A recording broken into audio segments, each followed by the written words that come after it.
কোনো সুরাহা পাইনি। সুতরাং আমাদের দাবি আমাদেরকেই বুঝে নিতে হবে।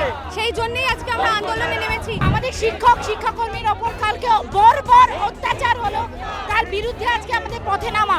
আমরা এটা খুব নিন্দনীয় ঘটনা, এটা সমাজে হওয়া উচিত নয়। হারার কি যন্ত্রণা আমরা জানি, যে চাকরি না থাকলে কি যন্ত্রণা হয় সেটা আমরা জানি। এখন আমাদের উপর পুলিশ বর্বরোচিত আক্রমণ করেছে, আমাদের স্যারদের লাথি মারা হয়েছে। আমরা চাই পুলিশকে ক্ষমা চাইতে হবে।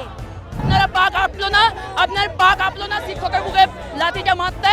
আপনি কিভাবে পারলেন? দাবি হচ্ছে যে পুলিশ আমাদেরকে নিরস্ত্র অবস্থায় পেয়ে পিঠে লাঠির বাড়ি মেরেছে, তার সাসপেন্ড করতে হবে মুখ্যমন্ত্রী। 2016 সালের এসএসসি প্যানেল সম্পূর্ণভাবে বাতিল করে দেওয়া হয়েছে এবং তারই প্রতিবাদে একেবারে রাস্তায় নেমে বিক্ষোভ দেখাচ্ছেন, প্রতিবাদ জানাচ্ছেন। গতকাল কসবায় ডিআই অফিসে পুলিশের যে অতি সক্রিয় ভূমিকা, পুলিশের যে শিক্ষকদের উপর লাঠিচার্জ থেকে শুরু করে একেবারে লাথ মারার অভিযোগ, এবং সেই চিত্র আমরাও দেখেছি। এবং তার প্রতিবাদে কার্যত একেবারে শিয়ালদা থেকে ধর্মতলা রানী রাসমণি পর্যন্ত মহা মিছিল করে যাচ্ছেন সদ্য চাকরিহারারা। সরাসরি কি বলছেন তাদের আপনাদের শোনাবো।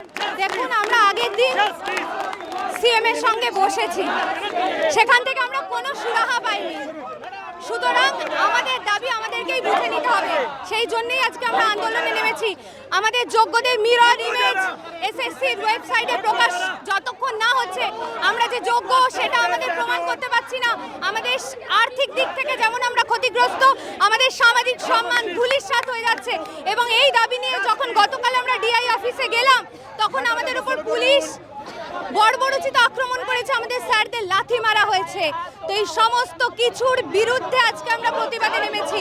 কে অধিকার দিয়েছে স্যার ম্যাডামদের ওপর তার গায়ে লাথি মারার, তাদের গায়ে লাঠি দিয়ে আঘাত করার? এই সমস্ত কিছু দাবি নিয়ে সবকিছুর বিরুদ্ধে আমরা আজকে পথে নেমেছি। প্রথম দাবি হলো গিয়ে আমাদের মিরর ইমেজ, যেটা আমাদের রিক্রুটমেন্ট অথরিটি এসএসসির কাছে আছে, সেটা অবিলম্বে 48 ঘন্টার মধ্যে প্রকাশ করতে হবে। এবং রাজ্য সরকারকে আমাদের পাশে এসে দাঁড়াতে হবে। যেরকম আমাদের শিক্ষাকর্মীর ওপর কালকে বর্বর অত্যাচার হলো, তার বিরুদ্ধে আজকে আমাদের পথে নামা। রাজ্য সরকারকে প্রতিবাদ স্বরূপ স্টেপ নিতে হবে খুব তাড়াতাড়ি, 48 ঘন্টার মধ্যে। গতকাল পুলিশ আপনাদের উপর অত্যাচার করেছে, লাঠি চার্জ করেছে, আপনারা সেই পুলিশদের উপরে কিছু ব্যবস্থা চাইছেন? অবশ্যই সেটাই তো আমাদের আবেদন আজকে রাজ্য সরকারের কাছে, পুলিশ মন্ত্রীর কাছে।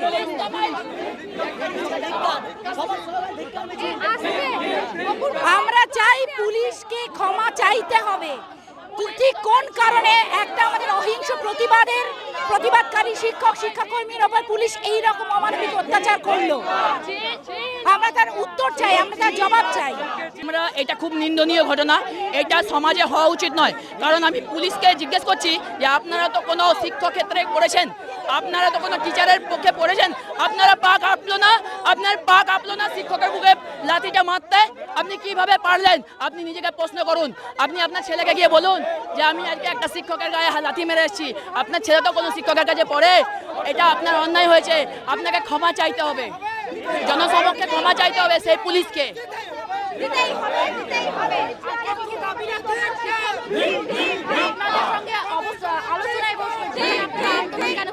কালকে ওনারা বলেছেন ওনারা আলোচনায় বসবেন আমাদের সঙ্গে। আমরা কোনো মিথ্যে আশ্বাস মানছি না। আপনারা ইনডোর স্টেডিয়ামে আলাদা কথা বলছেন আর এমএ ফাইল করছেন আলাদা। আমরা এইসব মিথ্যা আশ্বাসে ভুলছি না। আপনাদের জন্য আজকে আমরা রাস্তায়, আপনাদেরকে ঠিক করতে হবে যে আমরা কেন রাস্তায়, আমরা স্কুলে ফিরে যেতে চাই। আপনাদেরকে সেই ব্যবস্থা করে সসম্মানে আমাদেরকে বিদ্যালয়ে ফেরাতে হবে। দাবি হচ্ছে যে পুলিশ আমাদেরকে নিরস্ত্র অবস্থায় পেয়ে পিঠে লাঠির বাড়ি মেরেছে, তার সাসপেন্ড করতে হবে মুখ্যমন্ত্রীকে, আমাদের পুলিশ মন্ত্রীকে। একে তো আমাদের চাকরি থেকে আমাদেরকে বরখাস্ত করা হয়েছে সুপ্রিম কোর্টের রায়ে, কালকে কি খাবো জানি না। সেই অবস্থায় পুলিশ লাগিয়ে আমাদের মারা, এটাকে আমরা কিছুতেই মেনে নেব না। এর বিচার মুখ্যমন্ত্রীকে করতে হবে। সাধারণ মানুষ, সাধারণ জনতার কাছে আমরা হাত জোর করা আকুতি, আপনাদের শিক্ষককে বাঁচান। শিক্ষকদের না বাঁচালে পুরো সমাজ বাঁচবে না। এটাই হচ্ছে আমাদের মিছিলের আজকের মেন মোটো, হচ্ছে প্রধান উদ্দেশ্য হচ্ছে শিক্ষামন্ত্রীকে ক্ষমা চাইতে হবে এবং যে পুলিশ মেরেছে তাকে সাসপেন্ড করতে হবে। আমাদের মিরর ইমেজ বের করতে হবে, আমাদের আবার চাকরিতে পুনর্বহাল করতে হবে। যে পোস্টে চাকরি করছে সেই পোস্টে চাকরি করব আমরা, এটাই আমাদের দাবি।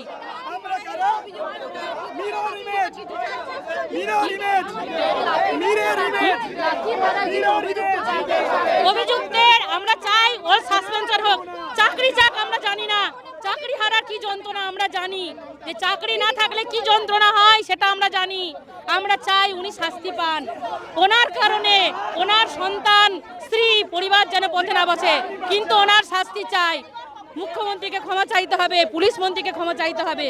সাধারণ জনগণ ভুলে গেছে যে কে পুলিশ মন্ত্রী এবং আমাদের মুখ্যমন্ত্রী একজন, সেটা ভুলে গেলে চলবে না। ওনার কাছ থেকে আমরা এগুলো আশা করিনি। আমরা নিরস্ত্র, আমাদের কাছে পেন আছে, পেন খাতা, চক ডাস্টার, আমাদের কাছে কোনো লাঠি সোটা নেই। কিসের ভয় এত? কেন ভয়? শিক্ষামন্ত্রী বলছেন আপনাদের সাথে তো বসা হবে, আলোচনায় বসবেন, তাহলে আন্দোলনে কেন নামছেন? কোনো আলোচনা হবে না। আলোচনাতে কি হচ্ছে? আলোচনায় যোগ্যদেরও বাঁচাবেন, অযোগ্যদেরও বাঁচাবেন, দুজনকে একসাথে বাঁচানো যায় না। যারা টেন্টেড, যাদের বিরুদ্ধে প্রমাণ আছে, তাদেরকে কেন বাঁচাবেন উনি? কেন? ওনার নেতা মন্ত্রীরা টাকা নিয়েছে বলে? ক্যামেরায় তানসিকের সঙ্গে শোভনের রিপোর্ট, বাংলা হান, কলকাতা। বাংলা হান্টের আরও খবর দেখতে নজর রাখুন। বাংলা খবর মানেই বাংলা হান্ট।